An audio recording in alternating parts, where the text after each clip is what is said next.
Going in 10. 3,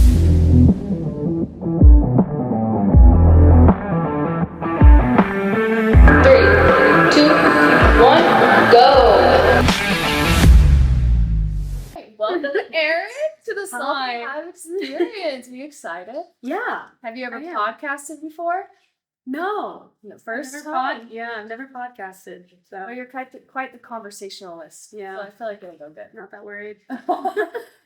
Okay, so we are going to start with who is Erin outside of the gym. Yeah. You can kind of start from like growing up and like some experiences you've had to the things that you like to do now. And just give us an overview. For sure. So I am originally from Kansas City, Missouri.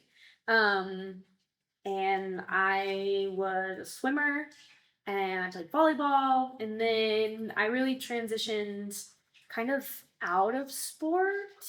I was like a highly competitive swimmer, and I just got really burnt out in a high pressure environment. And so I transitioned for a number of years into focusing on music. So I played the cello and the drums and kind of any other instrument that I could get my hands on. That's cool. Yeah, in a variety of ways. And then in college, I was like, okay, I'm ready to like get back into sport. Okay, so what was the difference? Okay, so you're saying you felt burnt out of the competitive and pressures of sport. What about those things kind of wore you down to be filled? Yeah, I think so. The swimming program that I grew up in, I started swimming when I was like 6 on a summer team. That summer team was owned by the same and coached by the same man that did or ran and owned the competitive winter, like year-round team. And he also was the varsity swim coach at our high school. Okay. And so it was this like kind of like pipeline of swimmers, and it was a very successful swimming program. And so my freshman year of high school, it was 4:30 a.m. practice 3 days a week, after school practice every day, and those were typically like 3 hours. We'd have 2 hours in the water and then an hour of dry land or like weightlifting, and then Saturdays as well. And it just, I like could not keep up, right? Like I didn't have time to socialize in any real capacity. My grades were slipping because I was just sleeping all the time. I mean, all I did was swim, sleep, and eat, and then like try to stay awake during the school day. And it just, I lost the joy of the sport. I hated, I like dreaded going to swim practice, and just really grew to resent it. And so I kind of got to a point, where I was like, okay, well then why am I doing it? I hate this. It's not fun anymore. Like, I don't care about a swim meet anymore. Like, so I made the choice to stop and just pursue other things that brought me a lot of fulfillment at the time. That's cool. I'm glad you mentioned that, because I think that is one of the biggest issues with youth sports. Oh yeah. And obviously I don't have that much experience in youth sports other than cheerleading, because that's where I was at. Right. And it was just like, you just see like burnout after burnout, and then it's like, and the hard part is too, once your program gets successful, it gets very serious and sometimes toxic. Yeah. Right? Because it's like, well, now we're successful, so now we need to continue to be successful. And not only the kids are feeling the pressure, the adults are feeling the pressure to keep the kids successful. Right? So it like becomes this like whole toxic, crazy world. And it's upsetting, because I feel like sports are so important for kids. Oh, absolutely. And I work in youth sport and youth development now, not to like flash forward too much, but that's like huge topic, right? Of these hyper specialized kids that only play one sport, and it's every weekend is baseball, every social outing that they have is soccer, right? And just how it's actually detrimental to athletic development and your social and emotional experience as a young person. Right. So there's currently a big push to let kids do a lot of different things. Right. And I was definitely in that world where it was like there was no time for other sports. And if you were to say, well, I have volleyball practice, it was like a big problem. Don't. It was a big problem. Right. Yeah. And then you see injury in kids that like injuries that kids shouldn't have, right? Like a 12-year-old swimmer shouldn't have tennis elbow because they're swimming so much. So yeah, there's like a lot of It's interesting too because a lot of sports that this hadn't always been the case. Like when my brother was younger, he played football, basketball, baseball. Yeah. But now all those sports are all year. Yeah. So like it's really hard to do more than one sport because things can be all year. I think football is the one that I haven't seen that's all year yet. But like you can do baseball all year. You soccer all year. You can do basketball all year. Like there's always you can always go all year for everything now, and it's just like. And then even things outside of sport. Right. Like, I mean, you know, it's okay to have a lot of interests, but, you know, if all you're doing is this one thing, For sure. when do you have time to play the piano or go to art class or become just a well-developed person? Right. Yeah. Exactly. For sure. So you transferred into music. I did. What did you like about that? It's creative, and I really liked something that I started to learn as well. Swimming is a very individual sport. Obviously, you compete as a team and you earn points as a team, but it's a very individual sport.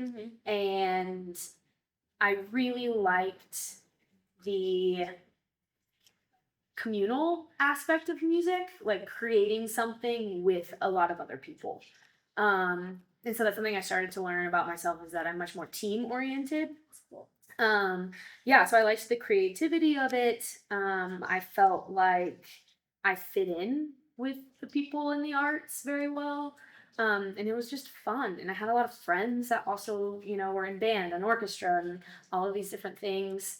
And so it was much more emotionally and socially fulfilling for me as well. Can you still play instruments? Yeah, not like I used to. Okay. Yeah, I know. I bought a guitar, and I have to check myself because I get frustrated. I get frustrated that like my fingers don't move like they used to, and I'm like, I have to do scales. Like I have to like actually practice. But it's just like the same as anything that we do in here, right? It's like you have to rebuild your foundations and like kind of be consistent. Right. Do that consistently. Mechanics, consistency. Wow. Intensity. It's crazy. It's the best of your brain. Yeah, it is crazy. Yeah. Crazy how those things overlap. That's awesome. Yeah. Okay, so you did that, and then you were like ready to go back to sport. Yeah. What was that transition, and why did you decide that you were ready? Yeah, and I guess less sport, but more exercise and like fitness. Cool. So I went to college, and the classic freshman year of college, you just kind of eat a lot of things and maybe indulge in some substances too frequently. But yeah, so I just kind of was like, ooh, I feel not good.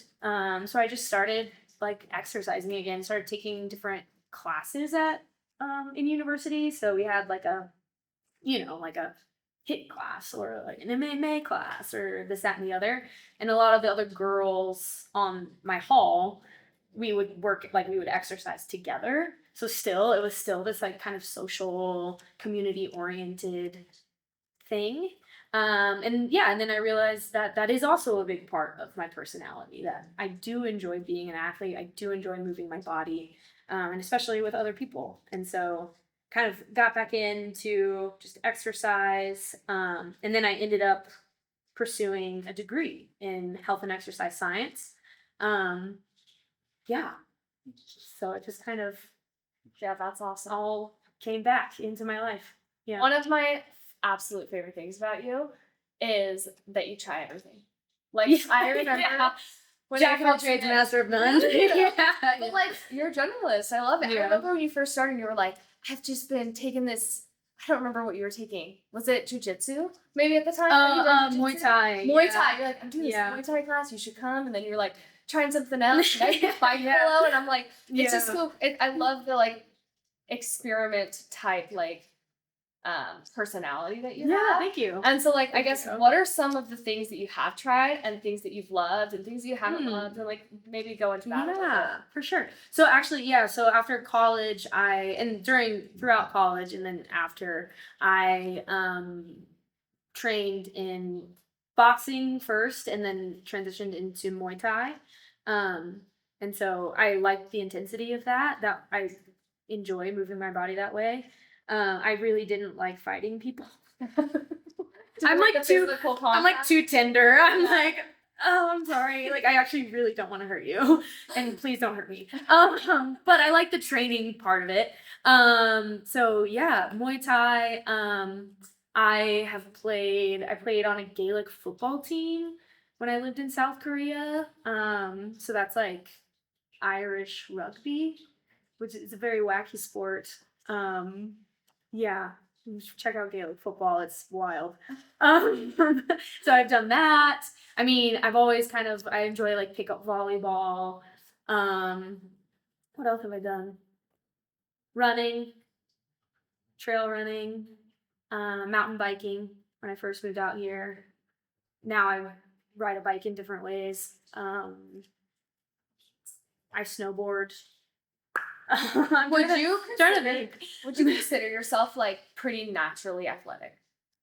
I think so. Like Yeah. you pick up things pretty Mhm. easily. Yeah, I do. I enjoy sports that require a lot of technique, I think. So swimming is a very like technique oriented sport. Um yeah, and I think I've always been pretty naturally strong. Um People often comment on my leg muscles. You've seen them. But like I've always been like that. Okay. I mean, they've definitely gotten bigger since doing a lot of squatting and CrossFit. But yeah, I think I've always been pretty strong and athletic. And I like things that take some finesse, which is why I enjoy Olympic lifting so much. Cool. So yeah, Love that. yeah.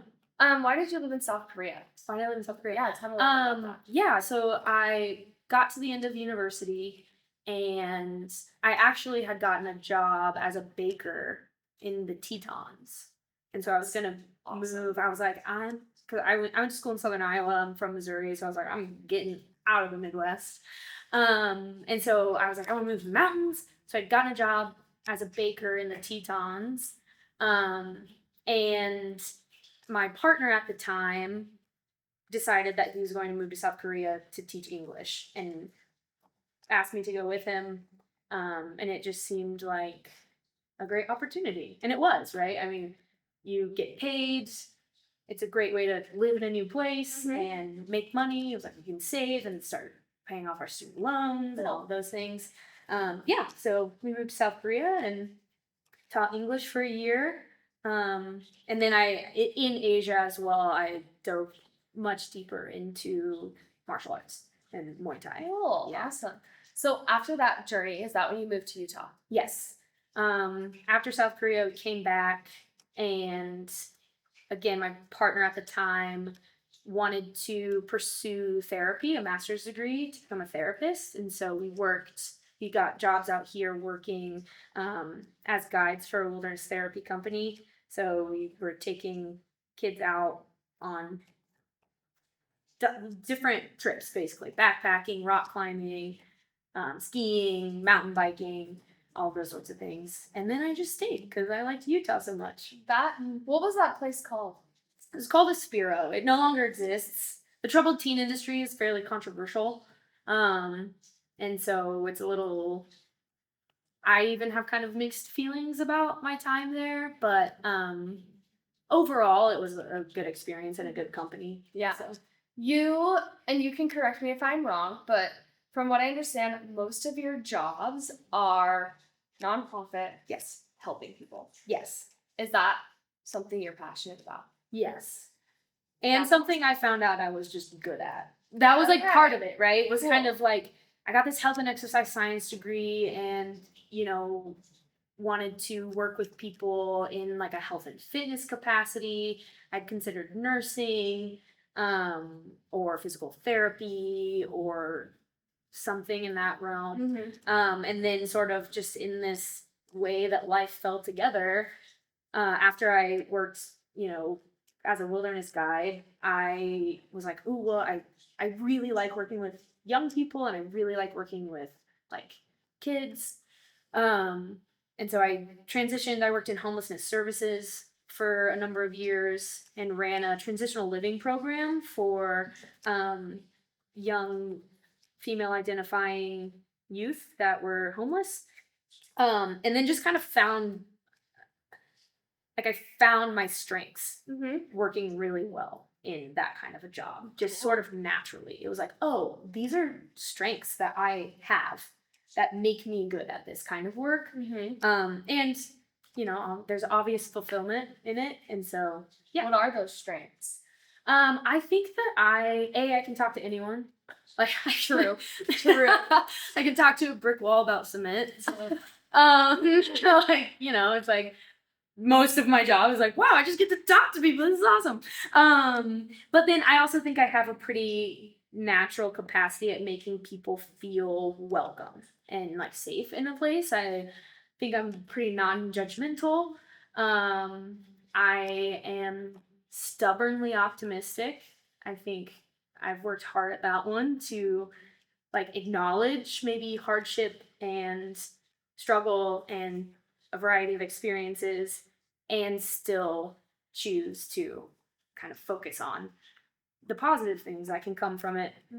Yeah, I think other strengths that I have, definitely not organization, but you don't really need that. Can't have them all. You can't have them all. Yeah.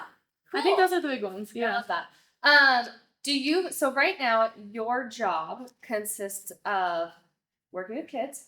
That's true. It is a nonprofit. Yes. You work with, you work in an outdoor physical fitness type work. Yeah, so I currently work for a youth development nonprofit that is an outdoor-based mentoring program. So we connect kids who are facing adversity, whether that's socially, socioeconomically,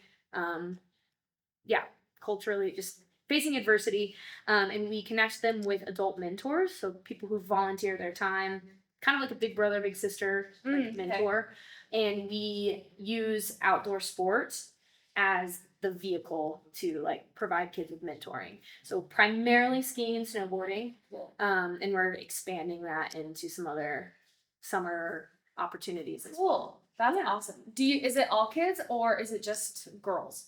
It's all kids. All Yeah. kids. So for some reason I thought it was just that's kids cool. from 4th through 12th grade. Wow. Yeah. That is awesome. Yeah. Do you love this job right now? I do. Yeah. You just went full time? I just went full time. Yeah, I know. So exciting. Good. People won't hear me like stressed about finding a job every 6 months. That's exciting. Are you excited to get into that journey? Yeah, I am. I recently became the program manager, so I oversee our different programs in Utah. Which also now is I start bleeding into more like development and marketing and fundraising and sort of like those other higher level realms, which is great. Yeah, I'm excited about it and focused. Very focused. If my boss is watching this, I'm focused. So now it's time to get into CrossFit. Yeah. How did we find it? How did we find CrossFit? Yeah. So to rewind, after I worked as a wilderness guide, I worked for a like fitness program, kind of like a fitness boot camp company, and that is where I met Trish. So I was like done guiding, kind of thinking about, okay, what do I want to do? So I have this degree in health and exercise science, and I want to work with people and like help people. And so I got a job at a fitness Is this boot Unite? camp. Yeah, Okay. Unite. So people come and stay for anywhere from like a week to like months, and they have a very like structured regimen that they follow. So they train in the morning, and that's what Trish was like the head trainer, or a trainer, I don't really know.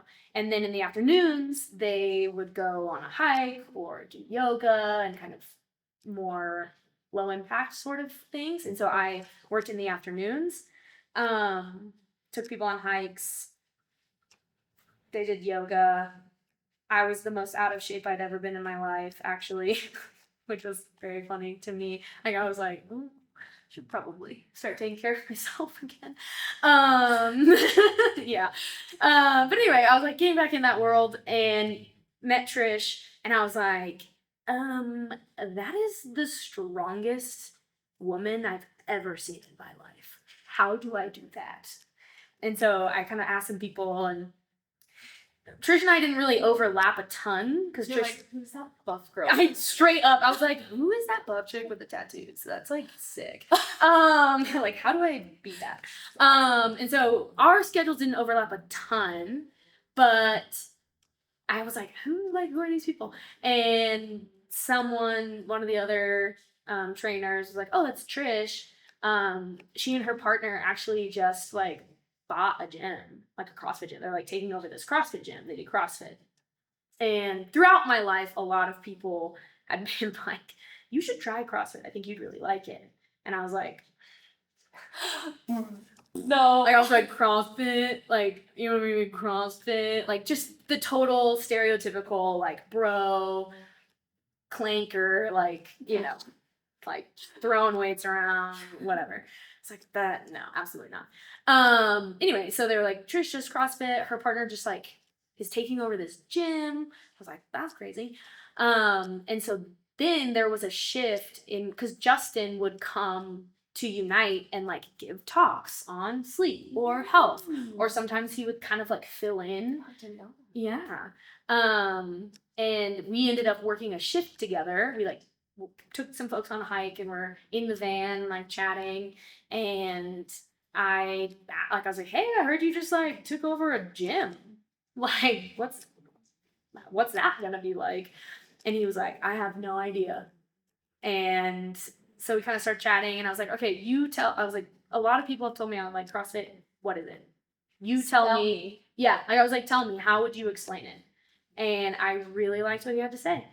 Do you remember anything he had to say? I do. He was like, it is a general physical preparedness regimen, right? So we use a training methodology with the intention of making you better at things in life. So you seem like an outdoor person. You like to hike. You can hike with the hikers. You can run with the runners. You can climb with the climbers. You can bike with the bikers. And I was like, sick. Yeah. So then it took a little bit. I had some job transitions. I ended up leaving Unite and kind of was like trying to figure out what my life was going to look like. And I got settled. And I think it was like my 27th birthday, I decided, and luckily my birthday's in January, so that always like aligns nicely with setting new goals. But True. so I decided, I was like my 26th, 27th birthday, and I was like, okay, this is the year that I'm going to spend more money on my health and fitness than on alcohol and going out and like eating out and all these things. Because it also like came down to like a money thing. I'm like, I can't afford a crazy gym membership. And then I thought about it and I was like, yes, you can. You spend your money going out and buying beer and doing all of these things. You can have a gym membership. And so I was like, I love that. yeah. And so I emailed Justin and I was like, hey, I don't know if you remember me. We like talked in a van one time. Can I come try your gym? And he's like, yes, I remember you. Absolutely. Anytime. So I came in and I think it was Jake. Maybe it was my first coach. Yeah. Yeah, Jakey G. And it like everyone was just so nice and helpful. And I felt as I started and like I immediately was kind of like, okay, great. This is like I like these workouts. Like I feel good, like it's gonna work. Like the people are really nice, all those things. And then, you know, as you do, you get a couple months into CrossFit and you're like, ooh, shoulder. Like, I'm lifting things over my head. Okay. And I just remember feeling so cared for that, Justin took the time to sit down with me and was like, okay, like your shoulder's bothering you. All right. We won't use it. Still come. Like, we will find other things for you to do. And we're not going to use your left arm for a month. And he put it in his calendar. He's like pulling out my calendar and put it in his calendar. And he's like, all right, on this day, that's when you can start using your left arm again. And I was just like, I just felt so cared for that, like, you put that in your calendar? Like, what? Yeah. And so it really felt like, yes, this is a gym and yes, we do fitness, but I felt very like seen and heard, and it felt good to have like a coach again, right? Like growing up, my swimming coach, Bill Shalley, shout out, was a really, really good coach. Like he really was. He was caring and he pushed you and wanted to make you better. And like sometimes, it's uncomfortable to get feedback or to be pushed, but it really is because of care and he like wanted you to develop as an athlete. And I like felt that again with Justin, where I was like, this person like really cares about me. And so yeah, I just signed my soul away, I guess. Yeah. That's like, it's like stories like that like make me emotional kind of. Yeah. Yeah, I know. It's just like being cared and heard is like the most important thing to everybody. Yeah, absolutely. And sometimes people don't even know that's the most important thing. Yeah. Right? They're like, I don't know why I love this CrossFit thing so much. Well, it's because you probably feel heard and loved, and maybe you haven't felt that in a long time. Like, yeah, right. It's so important. I actually feel like that's why I wanted to become a coach. Is because I had coaches growing up that made me feel seen and heard and loved. And it's like, I want to do that for people. Yeah. And like the opposite is true. Right. Too. Right. Like how detrimental it is when you don't feel that and you don't have that. Right. So yeah. And it's like, I think we all experience both of those things, with times where we feel really heard and cared for and times where we don't. And I want to be someone that gives that to people, that like you like, I do see you, I hear you, like you're important. I'm glad you're here. Like, yeah. Yeah, I absolutely love that. Yeah. This is a good segue into what's next. So you started at the gym. I did. What year did you start at the gym? 2020. Okay. I started I think right after. Okay. Similar to you. Right. And then we both got our CrossFit level 1 together. In 2021. Yes. So you had a quick turnaround from member to coach. Yes. What was that transition like? Why did you want to become a coach? And like, tell me a little bit about that. Yeah. I mean, I think I felt like it like scratched an itch that I really wanted to, like it might not be my full-time career, but it is something that's very fulfilling to me and changed my life and helped me so much. And then I have like an educational background and some certifications outside of an L1. And it is something that I am very passionate about, even though it's maybe not my full-time like career job. And so I can't remember who it was. I think it was, I have a friend from college, Brooke Baton, who is also a CrossFit coach. And I think that she had reached out to me or something. I can't really remember, but she was like, I saw like you've been doing CrossFit. It's so great, isn't it? Like, isn't it just like amazing? And like all we like kind of gushed about CrossFit and all those things. And I don't know if it was her. Someone suggested to me to take the L1. And the way that they framed it was like, it's even just really good as like a member of a gym to take your L1. Because it's a very like, you just get such a better understanding of how intricate the CrossFit methodology. It's very simple, but it's not thoughtless. Maybe put it that way, right? I like that, yeah. Yeah, I mean, it is an actual methodology that is based in research and is based in like real things, Mhm. not just like lift as heavy as you can. Right. And so someone had suggested that I take it, and I talked to Justin about it, and I was like, is it like too soon?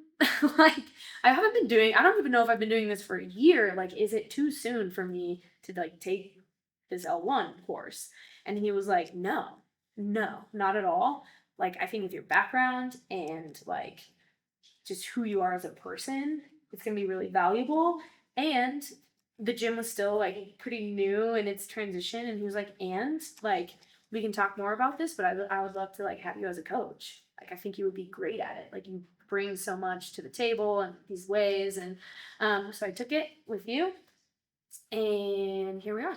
That's fun. I remember taking it together. We didn't know each other. We didn't know each other like at all. Yeah, at all. And so like we were there both from Salty High, but like and like we kind of like sat next to each other. Yeah. But then it like got to lunchtime, and we like didn't go to lunch together. Yeah. Like so like we didn't really know each other, but now I'm like it's crazy that like I know. we're friends because you're like my favorite person ever. Thanks. Every time Yeah, I'm like, I know. Erin's my bestie. I love her. Yeah, I mean, same. Yeah. It's funny that yeah. we didn't know each other, and we had to and we took it like right at COVID time. So I Yeah. remember we had to wear masks like almost the whole entire time. Uh-huh. So, Yeah. adorable. Well, and that whole thing was crazy too, because the gym closed for a while, Oh yeah. and Justin, I thought handled that with a lot of grace, where he gave a lot of options to members as far as like, if you want to pause your membership, I get it. If you are able and you want to still like support the gym, like we can do, like there were even options in that. It was like maybe like a half membership or a like if you can pay your full membership. And I was like, dude, I'm still gonna pay. Like and he put out programming, like at home programming. That's where the at home programming started. And then he let people take equipment home. So I like had to schedule a time with him to like come meet, and he like gave me a barbell and some plates and like the things that I would need. And he was like, this will get you by.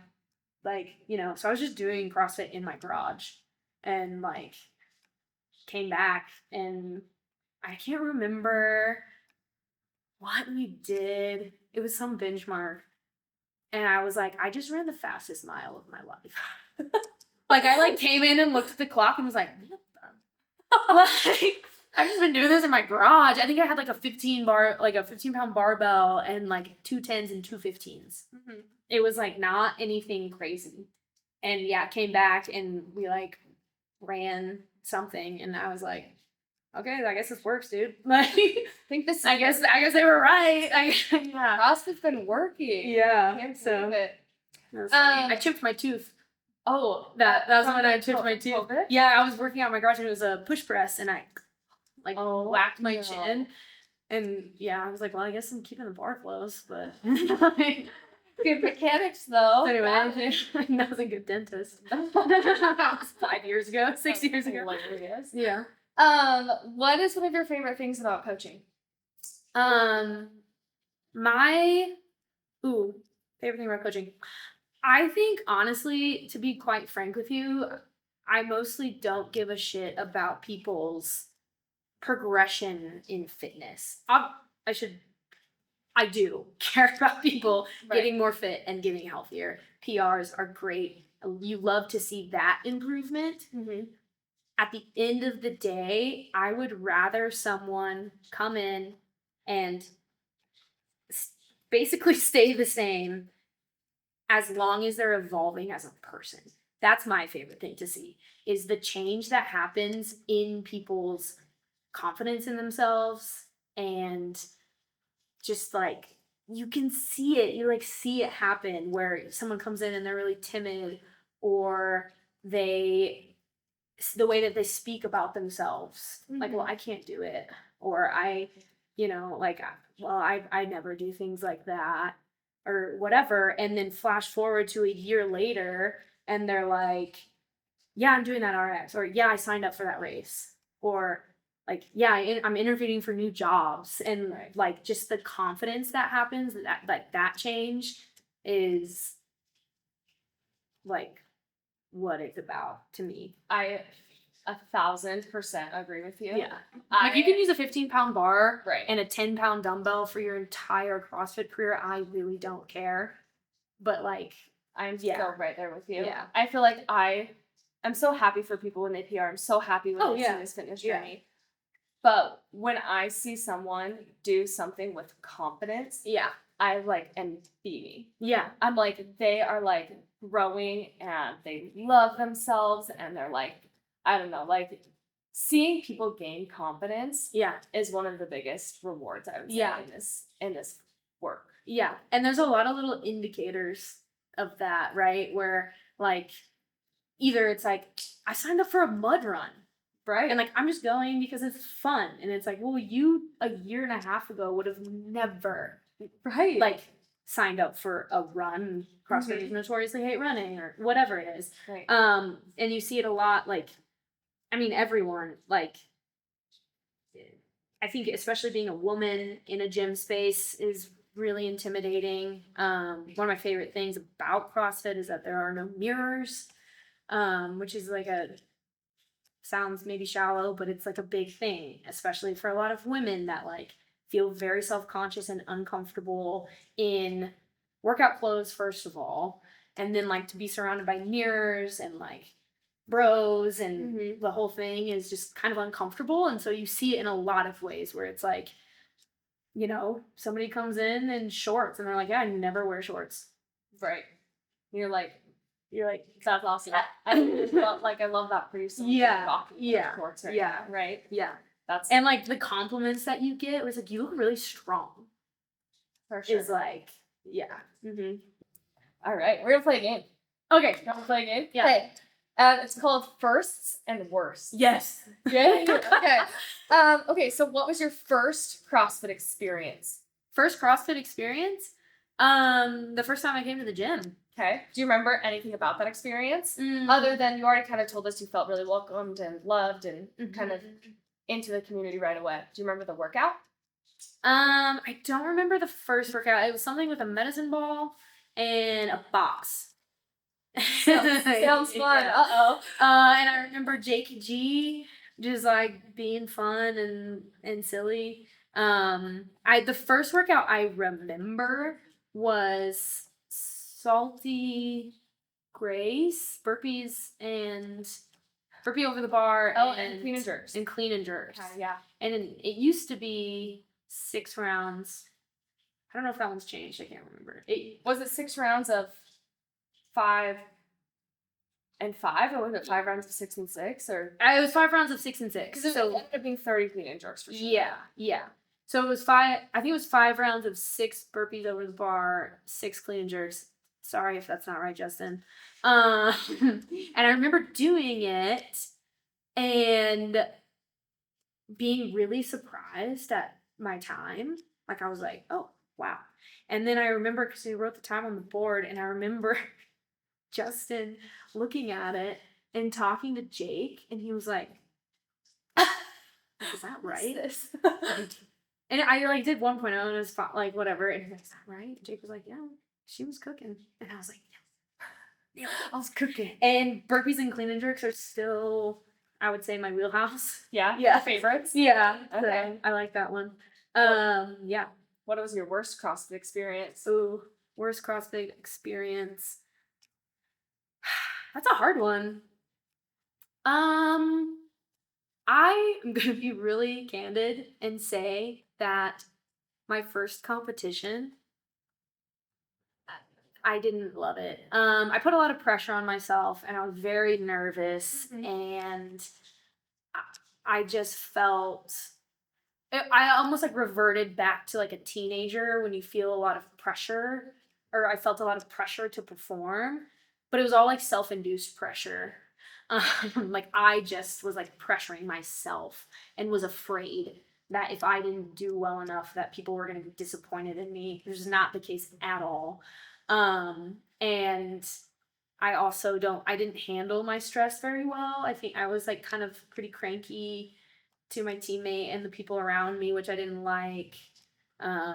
So yeah, that one was like, I kind of was like, ooh, like let's step back and like reevaluate how we approach competing. Okay, I like that. What was your first experience in a gym setting? So not a CrossFit gym necessarily, but like the first time you walked into any type of gym, and you've been to lots of different types, so I'd That's be true. interested. I guess a swimming pool doesn't really count as a gym, but I mean, I can count. yeah, Any sort of physical activity yeah. setting. Swimming. I mean, I played basketball as a kid, volleyball. I think once I got into high school, that was the first time that I lifted weights, Okay. like for a sport, and was in a gym, and it was like we're doing squats or we're Okay. doing this. Yeah. What about your worst experience in a gym setting? Vasa. Period. Done. Point Yeah. answer. I had a Voss membership for a very, very short period of time at one point, which is just like a global, well, everyone here. I don't know why I'm assuming that people all over the world are going to be watching this. They are. It's going to take off. If you're in Boston, if you're watching this, Vasa is a Globo gym.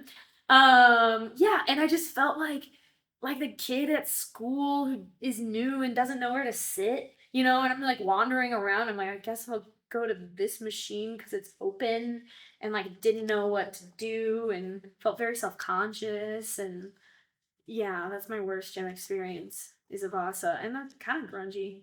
Yeah, for sure. Okay, what was your first job? First job was I worked at a clothing store in the mall, and I hated it. Because I was the person that stood and pretended to fold clothes, and you had to talk to every single person that like came in, which is funny because I love to talk, but I was like, these people don't want me to talk to them. Nobody wants that. Everybody hates that when you're like, what are you planning this weekend? What are you ladies looking for? I'm like, God. I feel like you do like to talk, but I also feel like I've never had a conversation with you that I've been like, this is just small talk. Oh, thanks. I feel like every conversation you have and we have had, it's like turned into something like yeah. we're talking about our hopes and dreams, which I like actually like really appreciate it. Like, Yeah, that's thank how you you. make connections with people. Yeah, thank It's you. not small talk, that's for sure. Yeah. So I can understand why you don't like the hey, how's it going? What you looking Yeah, for today? and it's like I do not want to talk to someone who doesn't want to talk to me. For sure. And it's like, ugh, God, I hate that. Right. Yeah. What about your worst job? That was also my worst job. Oh. Well, was it? Probably. Yeah. I've had a lot of weird jobs, but that one, I was like, I'm never working in retail again. Like, throw me in the kitchen, I'm not working in retail. Okay. What was your first memory? Oh, that is a great question. My first memory is riding a bike. A tricycle. Okay. But my first memory is I rode my little tricycle to my neighbor's house to see if she could play. And I was little. I was probably like 3 or 4, and my mom was with me. But my first memory is being on a bicycle. I love that. I know, which is silly, but What was your first piece of advice that you can remember that someone gave you?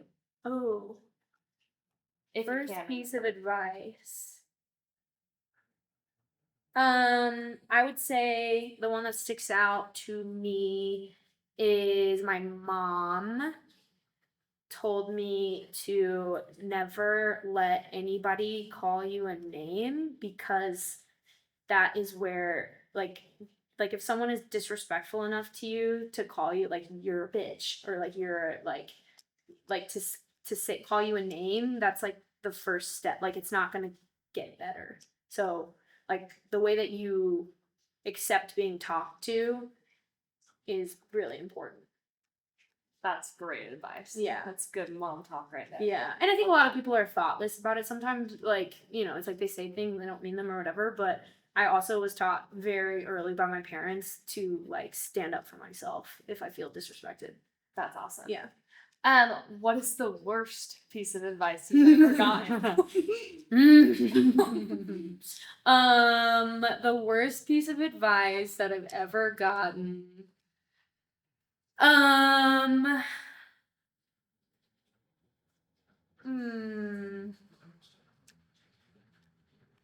The worst piece of advice I've ever gotten was.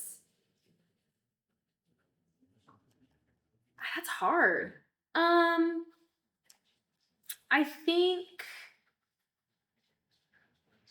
I think it probably would have been just, I don't know. I encountered someone once who, like, just told me that I should. Well, first of all, actually, maybe the worst piece of advice, I didn't follow it, but was to go to grad school to become a therapist. And I was like, I'm absolutely not doing that. I don't want to. Right. But I think, yeah, someone once told me there had been what I perceived as an injustice, and I wanted to say something about it. And someone was like, just let it go. Like, just don't, it's not worth it. It's not worth the fight. Just let it go. And to me, I was like, no, because it's going to keep happening. And like, I'm not afraid to say something about it. And like, is it going to make my life a little bit harder? Maybe. Are people going to maybe like think certain things about me? Like, I can be a little hot headed, or don't know when to shut up. But it just felt so wrong to not say anything about it. Yeah. So I was like, no. I like that. I like that advice, because that being your worst piece of advice, because I feel like that is the advice people get probably a lot of the time. Yeah. It's like, just let it go. It's Just like, let it but go. why? Why would I do Yeah. that? Something that I know. I'm really passionate about, and Yeah. that I believe is wrong, or like whatever. Yeah. And I think that you truly are like such a passionate person, like especially about the things you believe and care about and people. And so I think that's you've not followed that advice. No. So good job. Thank you. Well, and I think, you got to learn when to let something go, when is it not worth the fight, and learn when it is. And yeah. Right. Yeah. Okay. What advice would you give? Or this is the wrong question. If you had to give someone life advice, what would you give them? If they were like, Erin, I'm in a loss. I'm just in a loss. Any piece of advice will do. Any piece of advice will do. I would say, get clear on who you are. Like, it's like, what do you want to do? And a lot of them you're like, I don't know. Like, I don't know what I want to do, or I don't know what, like, and I think that if you can really get clear on like, who am I, then you can start to like find your way to, right? It's like, who am I? Using myself as an example, I'm someone who loves to work with people, loves to like connect. And so being someone in like an office job where you have to be really organized and you look at numbers and things like that is like that's not me. And so yeah, like figuring out who you are, and don't be afraid of the nasty stuff. Like, we all have shadows, and we all have like more dark sides to our psyche and personality, and like, don't be afraid of it. You have to engage with it. Like, you have to look at it in order to like, integrate it. I love that. Yeah. How would somebody find out who they are? I mean, there's a lot of it. I have in the last few years been going through that myself. And I honestly just started making a list. I'm a list person, and I sat alone and was like, okay, who am I? And at first the list was kind of like things that I do, right? Like, it was like, okay, well, I'm a CrossFit coach, I'm a snowboarder, I'm a whatever, a sister, and like all these things. And then you start getting into like, I am determined, I am funny, I am angry sometimes, or like, you really start like uncovering more of those like qualities about yourself. And then sometimes you gotta fake it till you make it.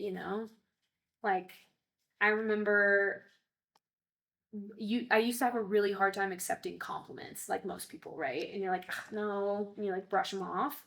And I don't remember if it was a therapist or somebody told me, like, your inability to accept a compliment reflects like a belief that you have about yourself. And when someone gives you a compliment and you reject it, it is a disservice also to that person, yourself and that person. And so when someone gives you a compliment, just say thank you. That's all you have to say. Just say thank you. And so I started doing that, and at first it felt really fake, where it was like, I don't believe that. Like, but I would just force myself to be like, thank you. And now when someone gives me a compliment, I genuinely am like, thank you. Like, it's so nice to hear like the good things that other people have to say about you. And now I believe them, right? Like all of the nice things that you've said to me throughout this conversation, it's like I cherish that and I treasure that, and I do believe that about myself too. And so yeah, I love that. Something that I have actually done in the past, just like adding on to that, is I used to write them down. Yeah. Compliments that I'd get, I would put them like in my notes, so that like if I needed like a little boost, I'd go up and look at them and being like, you know what, you're awesome. Like, because you need to remember that, like all the time. And sometimes you gotta fake it till you make it, right? Oh, yeah. Like, absolutely. And you're literally retraining your brain to like go from jumping to the negative thing to the positive thing, and you just have to fake it sometimes until you start to believe it and it starts to become real. Yeah, I agree. Okay, I have one more question, but first I just want to say that you are like truly one of the most important people to me, because you are such a light, and you literally make me, like, every time I see him, like, Erin is so unapologetically herself. Oh my God. And it's like, that is a huge quality, and like everyone should strive to be unapologetically themselves. Thank you. Like, so that's one of my favorite things about you. And so like, I love all of the things you said have just like shown that, like have just like really expressed that. Thank you. So like, I look up to you, and I hope that other people that are watching this are like, oh yeah, Erin is unapologetically herself, and that makes you so special. Thank you. So I love that. It's really funny that you say that. Sorry, not to like No, you're good. sidetrack this too much. It's really funny that you say that, because that is how I felt when I met you. Where I was like straight up, like I was like, because I was like, she's like so much younger than it's like most of us, and like, but you were so confident, and I just remember we were talking about, I can't remember what we were talking about, maybe dating or something, and you were like, you know what, like I've been single for a while, but I like, unless they make me shine, like unless they see how awesome I am, I don't even want anything to do with it. And I was like, wait, what? That's like a possibility. But and that just applies to so much more outside of that context. But yeah, same to you. I'm like, what would Olivia do? Like Olivia would not just like stand by and not do the thing that she wants to do. So yeah, we just reflect each other. Thank you. I love that. Yeah. If I did have to give relationship advice, that would be it. If they don't make you shine, it's not worth it. Or if they don't make you feel like you shine. Anyways, moving on. Not a relationship podcast. Okay. Any current goals? This can be life goals. It can be CrossFit goals. It can be anything. Something you're working towards. Ooh, to be quite frank with you, current CrossFit goal is to be more consistent again. I love that. Yeah, we all go through seasons, and I was in one where I was like not as consistent, but that is one of my goals, is to just have more consistency. I find when I'm consistent here, turns out they were right. I'm more consistent in eating well and doing my laundry and all of the other things that come with like structure. And let's see, so that is my a health goal, is just get back on my consistency. And then outside of CrossFit, a